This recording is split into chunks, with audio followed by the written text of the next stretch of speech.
श्री राम।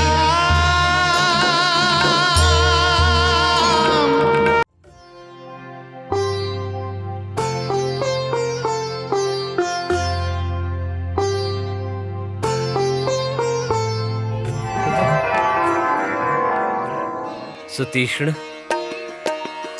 गुरु की कृपा से शिष्य के परमात्मा के दर्शन हो खेला, परंतु तू अपन गुरु के परमात्मा के दर्शन करा देला। हमरा हमार गुरु दक्षिणा मिल गई सुतीक्ष्ण, हमरा हमार गुरु दक्षिणा मिल गई।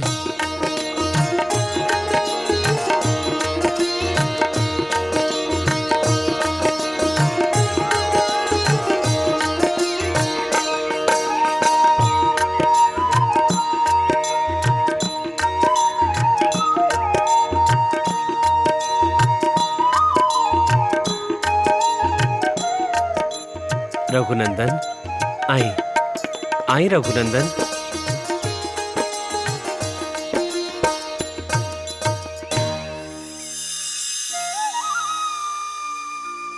आज ही अगस्त्य आश्रम धन्य भइल।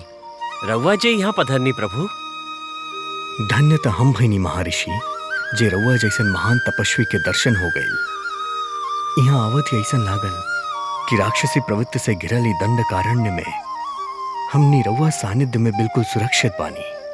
प्रभु, राक्षस से सबके सुरक्षा खातिर रउआ दंडकारण्य में आइल बानी। राहुल आगमन से सब अपना आप के सुरक्षित समझे लागल बाड़े और रउआ हमार सम्मान बढ़ा रहल बानी प्रभु। राहुल विनम्रता के कोटि कोटि प्रणाम प्रभु। महर्षि, वनवास काल में हमनी तीनों के बहुत ऋषि मुनि लोग के सत्संग के लाभ भइल, परंतु आज रउआ चरण वंदना करके हमनी पर मोक्ष पूर्ण प्राप्त भइल बा। हे देव राक्षस मुनिवर, रउआ हमनी मानव के भी रक्षा करी।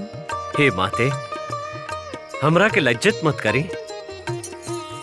आपन तप सामर्थ्य से चराचर जगत पे शासन करे वाला महर्षि राहुल आशीर्वाद सदा हमनी के साथे रहे। राक्षस सब से युद्ध करत समय राहुल चरित्र सदा हमनी के स्फूर्ति देवेला। हे रघुनंदन, दंडकारण्य में राउर आवे के समाचार मिलते हमारा आंख राउर दर्शन खातिर व्याकुल हो उठल। आज राउर साक्षात दर्शन से हम और हमारा आंख कृतार्थ हो गई प्रभु। राउर वनवास से ऋषि मुनि ही ना, अपितु यहाँ के पशु पक्षी भी निर्भय होके विहार करे लागल बाड़े। काहे कि उनका पता चल गइल बा कि उनकर तारण आ गइल बा। ई राउर हमरा पे विशेष अनुग्रह बा मुनिवर। हमरा तो ऐसन लागता कि साक्षात परमेश्वर हमरा पे प्रसन्न भइल बाड़े। महर्षि, राहुल श्री चरण में रह के ज्ञान, विज्ञान और आध्यात्मिक लाभ केवल परम भाग्यशाली ही पा सकेले। राहुआ तो अच्छा तरह से जाने ली मुनिवर कि हम कौना उद्देश्य से दंडकारण्य में आयल बानी। हम प्रतिज्ञा ले ले बानी कि दंडकारण्य के राक्षस से रहित करब। यही से महर्षि हमरा के क्षमा कर दी। हे कौशल्यानंदन, राउर कहल उचित बा। राउर काम संपूर्ण नहीं खे भइल। रउआ पे त देवता भी निर्भर बाड़े।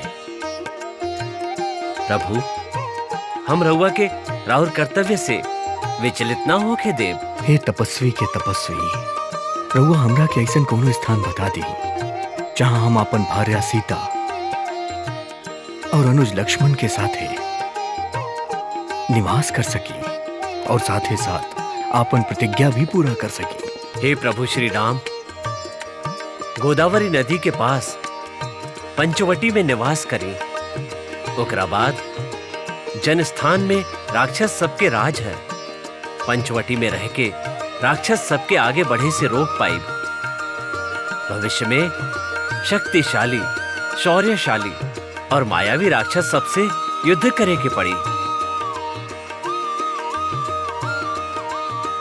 ऐसे तरह पास ब्रह्मर्षि विश्वामित्र के दियल दिव्य अस्त्र बा, फिर भी हमरा और अस्त्र शस्त्र भंडार के और अधिक समृद्ध की चाहता नहीं।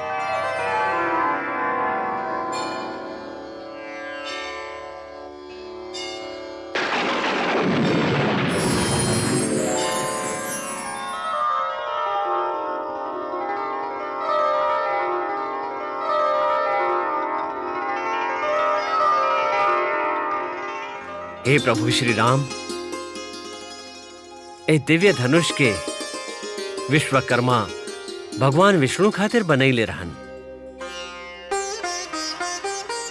भगवान विष्णु एकरा के हमरा के प्रदान कैले और आज हम ई दिव्य धनुष रहुआ के दे रहल बानी। प्रभु श्री राम,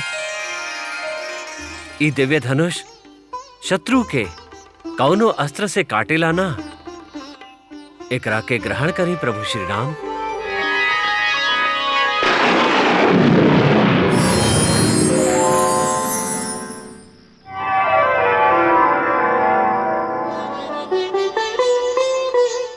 हे प्रभु श्री राम, ई दिव्य बाण पितामह ब्रह्मदेव दिले बाड़े, एकरा के ग्रहण करी।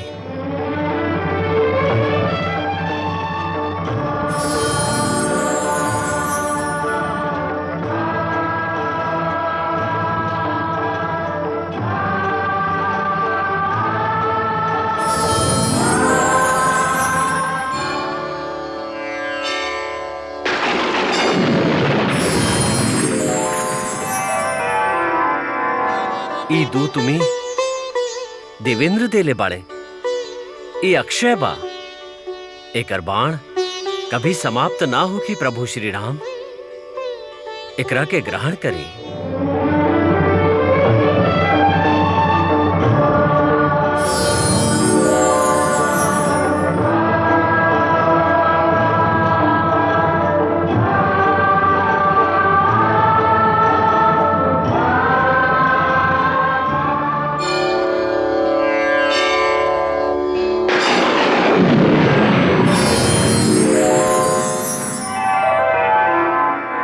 लक्ष्मण, ई दिव्य खड़ग है। ए दिव्य खड़ग से तू त्रिलोकी के कौनो योद्धा पे विजय प्राप्त कर सकेला। तू एकरा के ग्रहण करा लक्ष्मण।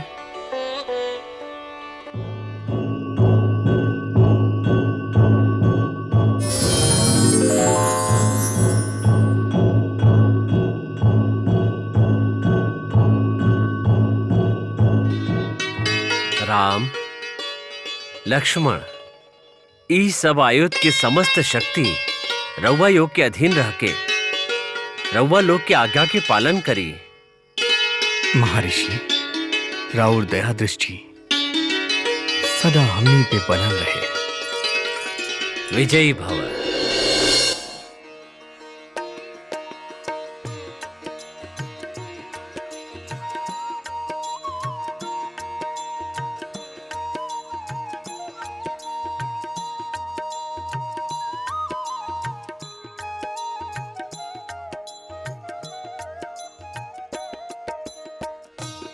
कितना शांति बा यहाँ।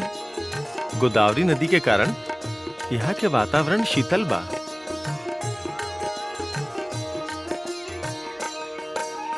रघुनाथ, बड़ा मनमोहक बाई पंचवटी।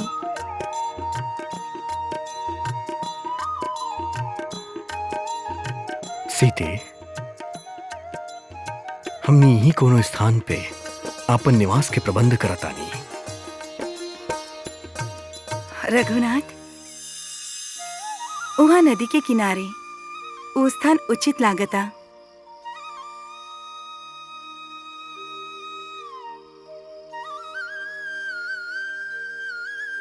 लक्ष्मण, सीता जहां कहा तारी उन्हें पर्णकुटी बनावा।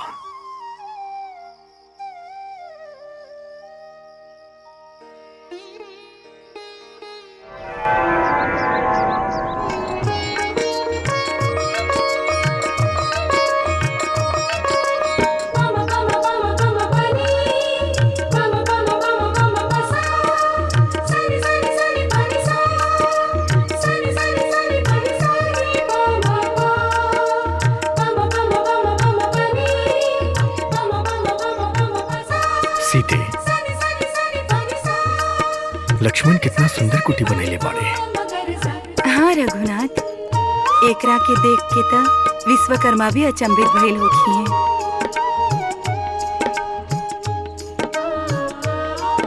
आवा।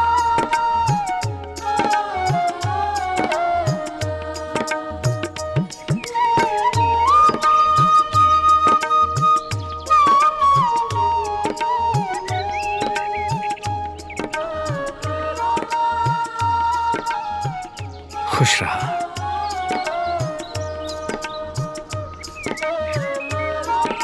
तू बहुत ही सुंदर कुटिया बनैले बाड़ा लक्ष्मण भैया।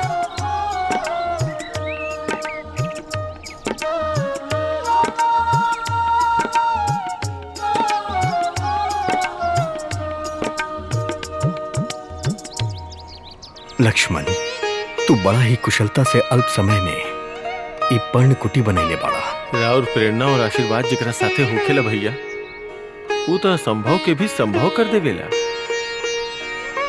हम तो राउर भाई हैं भैया। लक्ष्मण, वनवास में यदि तू हमरा साथे ना होता तो हमने का कर सकत रहली। ये तो राउर विनम्रता बा भैया। रघुआ तो सबके प्रेरणा स्रोत रहे। ई तहार विनय है लक्ष्मण। तू सदैव परछाई की तरह हमरे साथे रहल बाड़ा। तू हमनी खातिर हर कष्ट के सामना कैले बाड़ा।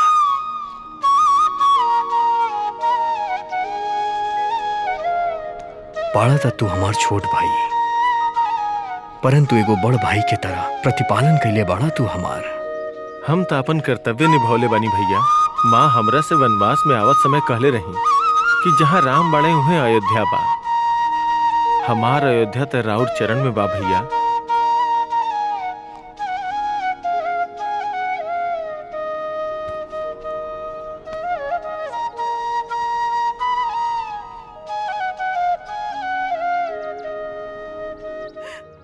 ना, अब हमरा से सहन नहीं के होत। अपन अपराध के बोझ उठावत उठावत हम थक गइल बानी। केहू बा जे हमरा के हमार अपराध के दंड दी। केहू तो हमरा के हमार अपराध के दंड दे दा।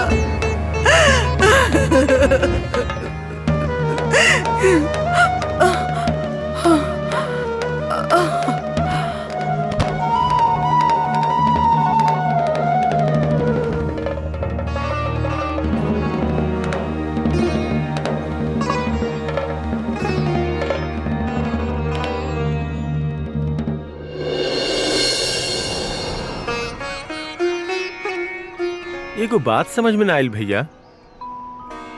छोटकी माँ रउआ के कितना प्यार करत रही, फिर अचानक उनकर मन कैसे बदल गए? जी हर पल रउआ के अपन आंख के सामने रखल चाहत रही, वो अचानक रउआ के अपन आंख से दूर वो 14 वर्ष खातिर वन में भेज देली। लक्ष्मण, मनुष्य के मन बड़ा चंचल हो खेला। ई मनुष्य के मन के मित्र भी है और शत्रु भी। ई मन ही है जे मनुष्य के देवता बनावेला और ई मन ही मनुष्य के राक्षस बनावेला। जे मनुष्य अपना मन पे अंकुश ना लगा पावेला वो भाग जाला, और जे मनुष्य अपन मन पे अंकुश लगा लेवेला वो बहकेला ना। परंतु जे मनुष्य ई मन पे अंकुश ना लगा पावेले वो भाग जाले। छोटकी माँ कैकेयी भी भाग गई रही, परंतु इनमें उनकर दोष नहीं खे। स्वार्थ जब मन में विराट रूप धारण कर लेवेला और मन पे अपन अधिकार जमा लेवेला, तब मनुष्य के मन में स्वार्थ के अतिरिक्त दूसर कौनो विचार ना आवेला। परंतु जब स्वार्थ के परिणाम मनुष्य के सामने आवेला, तब ओकरा अपना कैल पे पछतावा होखेला।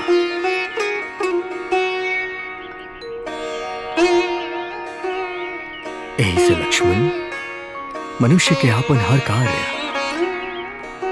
विवेक से करे के चाहिए।